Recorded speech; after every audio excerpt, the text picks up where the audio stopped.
Do you remember the recent encounter between Pro-Gaza Labour MP Zarah Sultana and the Daily Mail's Andrew Pierce on ITV? That was a few days ago on ITV's Good Morning Britain program presented by Ed Balls. Who is Ed Balls? The husband of the current Home Secretary Yvette Cooper. And who is Andrew Pierce? Andrew Pierce is a consultant with Daily Mail who had reacted angrily when Zarah accused the Daily Mail of playing its role in stoking race-related violence in the country.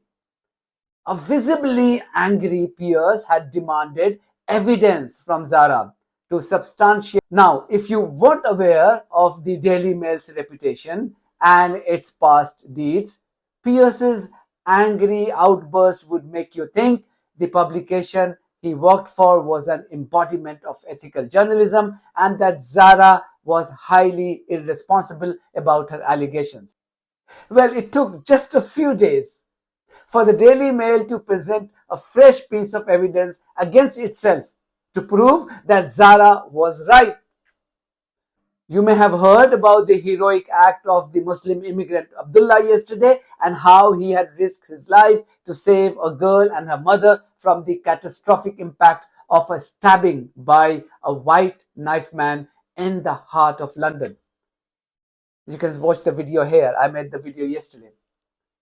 Abdullah had become a hero on social media, and rightly so, with people from around the world applauding his bravery.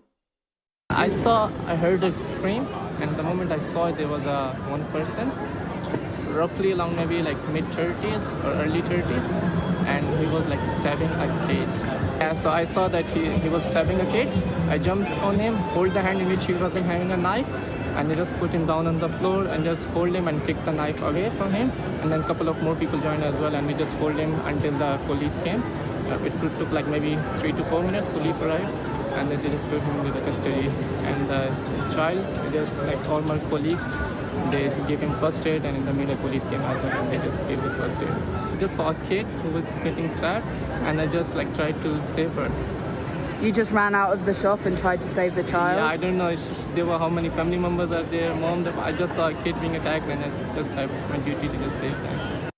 Abdullah's act was important in enhancing the message of peace in a country where right-wing thugs recently set the whole of the UK on fire by attacking mosques, burning police cars and libraries, and assaulting people of color. All this started because these racist thugs thought the Southport attacker who stabbed 3 angels to death was a Muslim immigrant. That attacker turned out to be a 17-year-old boy from Wales. The knife attack, which was foiled by Abdullah in the heart of London in Leicester Suqare, too had an imprint just like that of the Southport, except that Abdullah's bravery ensured that no innocent lives were lost here. And yet, the Daily Mail went ahead with a headline which suggests that Abdullah was the knife man and not the hero. I'm not joking. Here is what the Daily Mail's headline read: "Knifed at random. Leicester Suqare knife man who stabbed mother and daughter 11 did not know them, police believe." But the photo that Daily Mail used, you can see on the screen now, for its online piece was of Abdullah's. It also used the photo of the white attacker, but the editors of the Mail Online decided to blur his photo. Now, what would you make out of this headline and the image if you didn't know the story behind Abdullah's heroic act? That the knife man mentioned by the Mail Online is the one in the photo, i.e. Abdullah.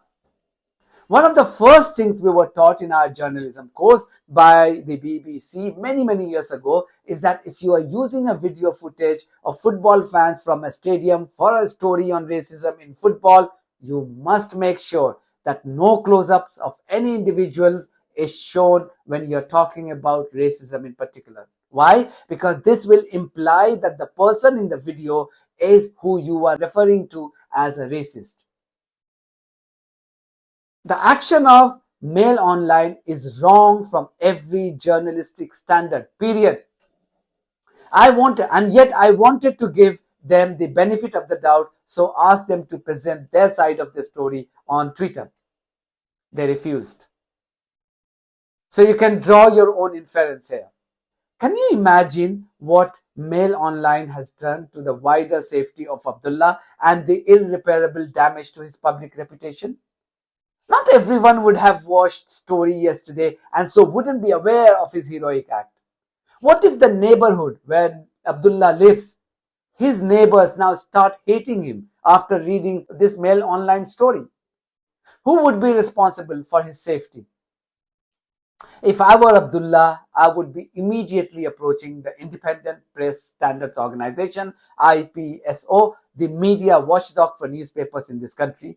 But more crucially, I would be contacting a good lawyer to mount a legal battle against the Daily Mail for substantial damages and a public apology. Thank you very much for watching this video. If you haven't subscribed to my channel, please do so, because that's one of the many ways you can support independent journalism. God bless you all.